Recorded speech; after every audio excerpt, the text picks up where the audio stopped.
So for people who haven't watched Sense8 before, can you describe it in a short? Yeah, well, epic, global. No, it's 8 people who have the ability to connect each other, themselves with each other in a way that they can feel, sense, and also appear in each other's reality. So they have to find out about it. Now that this is done in the first season, they try to find out who is hunting them. They try to, battle this dark force called BPO, and also going after their emotional.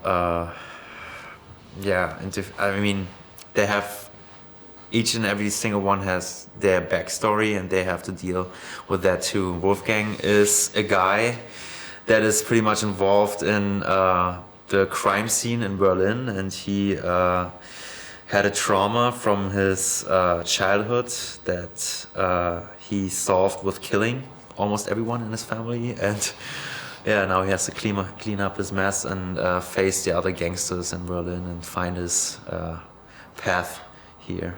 Yeah. So when you first got the script, and it hadn't become this kind of visual feast, did you think it was completely mad?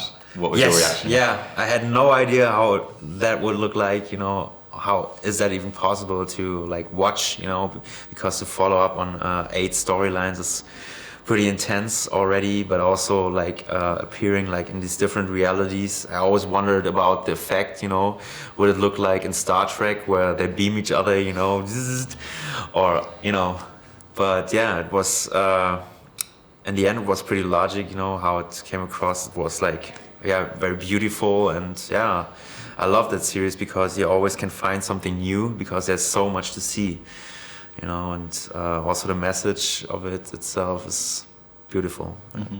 So working with Wachowskis, who like Matrix, Cloud Atlas, what's that like? It's first like you say, it's a little bit intimidating, when you work with these geniuses, that it can always tell, if you're shy, or, you always have to be brave and very open. You have to trust a lot, even though if you don't understand it right away, you have to deliver and also stay flexible. I think Sense8 has delivered some of the most interesting scenes I've ever seen on TV. Yeah. What's your favorite scene you shot? My favorite scene I shot, I love the action scenes. I also love, club scenes, Yeah, no, it's, there was so much, fun scenes, also the orgies, because if you do something new, you are very afraid of, or you can't, imagine what it's like, and you see what it's really like, then, you just learn so much, about yourself, but also about, that this is just on your mind, and Yeah, so there's been 2 orgies now in 9 episodes, is it? Is that awkward afterwards, or is it fine? No, it gets not normal, but no, you just deal with it, and if the context is right, if the message behind it is right, it's not a real orgy, it's not about the fucking, it's not the physical act, it's more about the message behind it and the aesthetic, and the metaphor for the sensuality you have, the feeling you have when you have something like that, or when you think of that. Who's your favorite character? My favorite character is my character. No, I love Lito very much. He's very funny. He had these funny scenes, and I love to laugh about him. Yeah. What's it like when you're shooting scenes where you're kind of switching places, because you kind of become each other in some? Yeah. So the one where you're on the ground, right, by the car, and Lito, yeah.